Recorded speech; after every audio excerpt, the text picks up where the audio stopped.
Barangay Ginebra. Pero sabi nga natin, itong Santa Lucia Realty ay hindi po natin pwede matawaran. At kaya dito, Bitoy Omolon gets it back off the miss by Lee Benson. Naghahanap ng papasahan, binigay kay Benson, 4 seconds on the shot clock. Benson attacks, drop pass. Yay! Bitoy Omolon scores with a foul. Yan ang area ni Bitoy Omolon eh. That's one of the guys that you have to locate underneath the basket. Right. Ito si Bitoy Omolon. Actually, it's the second time he got that pass down there. And he really finishes well underneath the basket. Bakit? Dahil he's able to finish with both the right hand and the left hand. And athletic to si Bitoy Omolon. Very agile, ano kumbaga parang lastic man ito eh. Dahil pabali-bali ang katawan eh. And here, the full court press by Santa Lucia finds Billy Mamarin open for the short jumper. And the first 2 points para sa Barangay Ginebra. Now, even without Ronald Tubid, with Chris Pacana on the court para sa Gin Kings, pag nagpe-press itong Santa Lucia, itong Barangay Ginebra now has 2 ball handlers in the fold. Maganda rito ito, Lee Benson, marunong pumasa, no?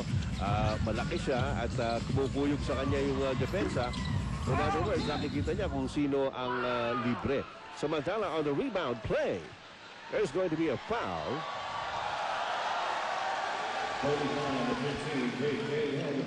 Si J.J. Helterbrand at tinawagan ng kanyang unang personal foul.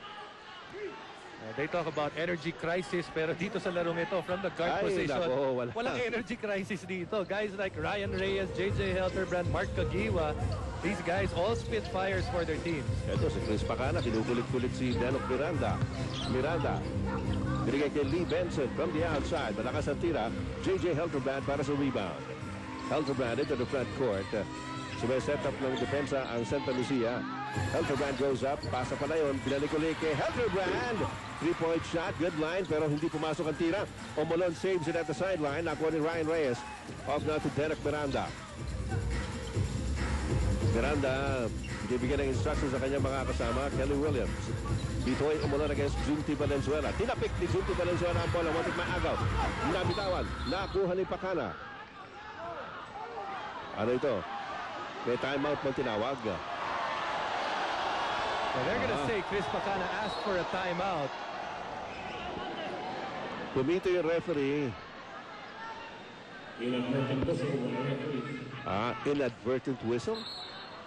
Ang basa kasi nung referee doon, nung nahulog si Chris Pacana, he was trying to call for a timeout, but si Pacana, nakita niya meron palang pwedeng pasahan. Okay, so it will stay with Barangay Ginebra.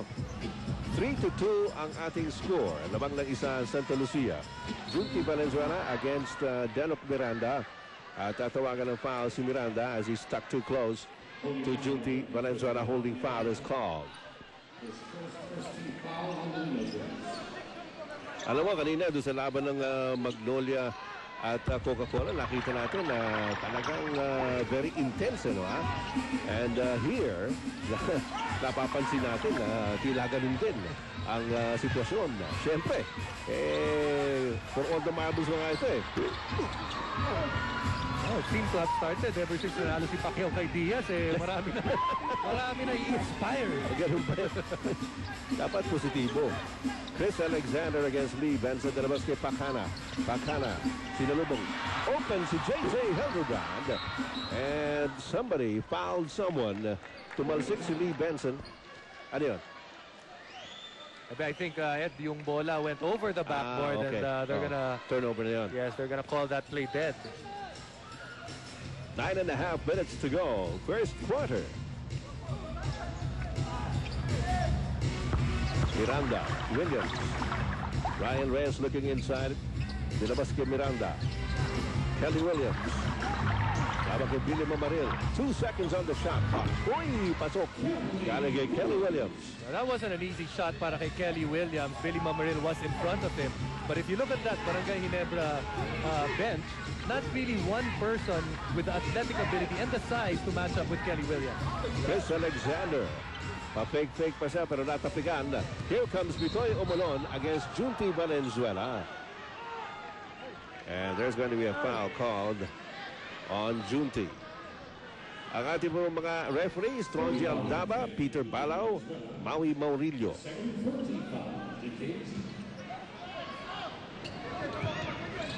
Lumalabas si Denok Miranda. Here's Benson against Alexander. Benson drives through. At may foul pa nakuha kay Chris Alexander. These two guys, not strangers with one another. Oo. We heard reports na itong dalawa na to, magkaibigan talaga. Magbarkada. Magbarkada. Pero Oo. wala mo ng barkada-barkada. Siyempre, trabaho na ito. And apparently, Lee Benson wants to stay longer.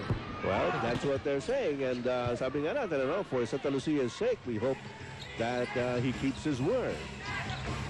Narito si Billy Mamarilla. Inside. Ooh, yes! Nice sky hook there by Billy Mamarilla. Now, those are bonus points coming from Billy Mamaril.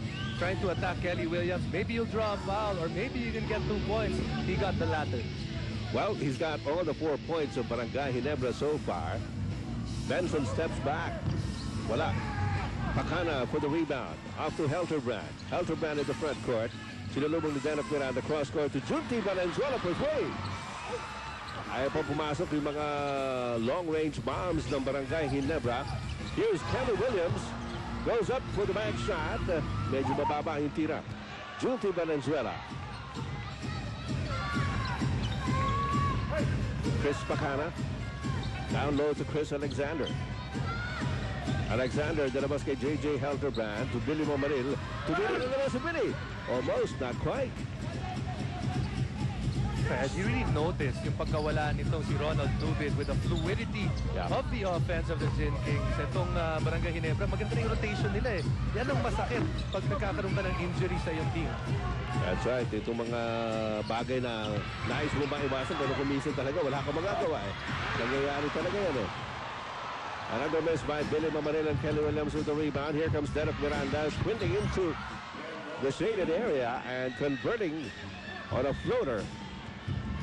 It is now a 5-point lead para sa Santa Lucia, 9-4 ang ating score. Chris Pacana, dinidikitan ni Ryan Reyes, Chris Alexander. Biglang pinasa, hindi akalain ni Billy Mamaril, akala niya tira yun. Billy Mamaril has gotten the ball almost every possession para dito sa Gin Kings. And the lead pass inside to Lee Benson, outside for Barangay Ginebra. Benson claiming somebody threw him an elbow. Masyado rin naman masigip yung pasa eh. It was a tough pass, but iniisip doon ni Denok, pagkakataon, hindi pa nakaposisyon si Alexander. Parang lagkit ng depensa nitong Santa Lucia Realty. Ganun pa man, tatawagan ng foul si Ryan Reyes as he tried to harass Chris Pacana. Nakakadalawang team foul ng Santa Lucia, 4 ang Ginebra. So far, this game going really in the favor of Santa Lucia. Almost 6 minutes gone by. At itong Barangay Ginebra, 4 na puntos pa lang ang nalalagay sa ating board. Lahat yan, galing kay Billy Mamaril. Ayun na naman siya. Nabitawan ng bola. And here comes Ryan Reyes. Down the middle, binigay kay Kelly Williams. Sinulubong ni Chris Alexander. And he's going to draw the foul from Alexander. Ay, number 2 na yan. That's the second personal foul on Chris Alexander. At hindi magandang balita yan. Ang aga-aga, oh. Wala pa nga tayo sa kalahati ng first quarter.